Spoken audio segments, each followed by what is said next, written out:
Halo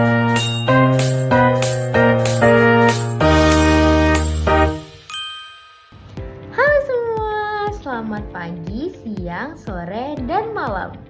Kembali lagi bersama aku, Adelia Damara Karisa Permata, mahasiswi Hubungan Internasional UIN Syarif Hidayatullah, Jakarta. Teman-teman, pada pertemuan kali ini semoga teman-teman semua dalam keadaan yang baik dan selalu positif. Oke, selanjutnya kita akan membahas apa ya? Nah, hari ini kita akan membahas tentang feminisme. Kira-kira apa aja yang kita bahas di feminisme? Nah, pertama kita akan membahas apa itu feminisme ya. Apakah teman-teman udah ada yang tahu apa itu feminisme? Kemudian kita akan menjawab kenapa sih kita membahas feminisme? Kenapa sih kita ngambil topiknya feminisme bukan teori yang lain? Nah, selanjutnya kita akan membahas apa saja sih kelebihan feminisme. Wah, terdengar seru ya topiknya. Mari langsung kita bahas saja. Mari kita lanjut ke pembahasan pertama, yaitu apa sih itu feminisme? Oke. Teori feminisme dalam hubungan internasional merupakan pendekatan yang berupaya untuk memperlihatkan relasi gender, membentuk struktur dan proses politik dalam skala global. Nah, menurut Kaopi dan Viotti dalam bukunya dijelaskan bahwa feminisme muncul untuk menyoroti blind spot dalam teori international relation arus utama yang selama ini mengabaikan pengalaman perempuan dan menyembunyikan bias maskulin di balik klaim objektivitas. Sedangkan menurut Karen Owen, feminisme adalah sebuah ideologi yang bertujuan menentang ketidakadilan sosial politik berbasis jenis kelamin serta memperjuangkan reorganisasi sosial yang lebih egaliter. Next. Nah, selanjutnya kita dapat mengetahui kenapa sih kita membahas teori feminisme bukan teori HI yang lain. Nah, ini merupakan langkah penting untuk membuka ruang pemahaman yang lebih luas, kritis dan juga manusiawi mengenai dinamika politik global. Nah, selama puluhan tahun teori-teori arus utama dalam ilmu hubungan internasional seperti realisme dan liberalisme memusatkan perhatian pada militer, negara, dan juga elit politik, sehingga menciptakan blind spot atau titik buta yang mengabaikan pengalaman perempuan dan juga relasi kekuasaan berbasis gender. Nah, dalam bukunya Viotti dan Kaopi juga dijelaskan bahwa feminisme hadir untuk mengungkapkan kelemahan tersebut dengan menyediakan perspektif alternatif yang menggunakan gender sebagai lensa utama dalam membaca politik global.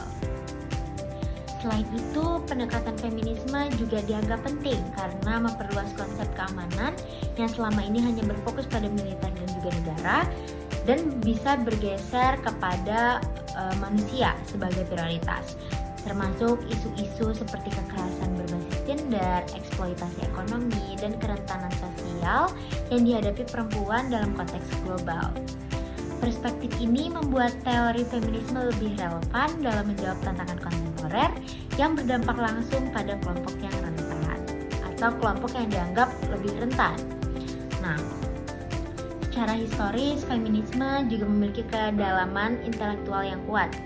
Nah, Owen berpendapat bahwa feminisme merupakan ideologi kritis besar yang bertujuan untuk menentang ketidakadilan sosial dan politik berbasis jenis kelamin. Dengan demikian, memilih teori feminisme berarti memilih pendekatan yang lebih lengkap, kritis, dan berorientasi pada keadilan dalam memahami dunia internasional. Next. Nah, selanjutnya kita akan masuk ke pembahasan utama mengenai apa sih kelebihan yang dimiliki oleh teori feminisme ini. Check it out! Oke, kelebihan yang pertama adalah dapat mengungkap blind spot atau titik buta dalam teori hubungan internasional arus utama. Tapi bukan blind spot yang ini ya.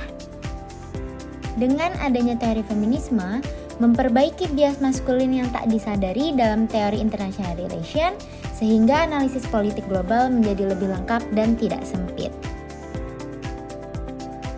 Selanjutnya, menghadirkan perspektif gender sebagai lensa analitis baru, sehingga mengubah pemahaman dari yang hanya melihat aktor negara menjadi lebih sosial, inklusif, dan berfokus pada relasi kekuasaan sehari-hari.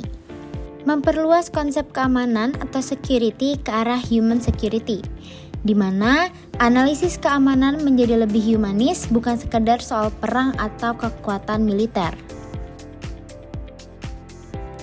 Selanjutnya, menampilkan peran perempuan yang selama ini diabaikan atau making the invisible visible, sehingga dapat menghasilkan sejarah international relation yang lebih akurat dan juga lengkap. Selanjutnya, mengkritik maskulinitas dalam politik internasional, sehingga membuka ruang kritik terhadap struktur kekuasaan dan bias gender yang mempengaruhi keputusan politik internasional.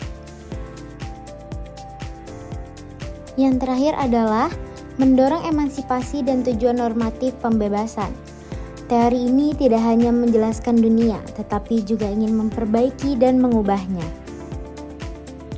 Baik, kurang lebih itu pembahasan kita kali ini mengenai feminisme. Apa itu feminisme, mengapa feminisme, dan kelebihan feminisme. Diharapkan video ini dapat membantu teman-teman semua untuk memahami lebih lanjut mengenai feminisme. Sekian dari saya, sampai jumpa lagi.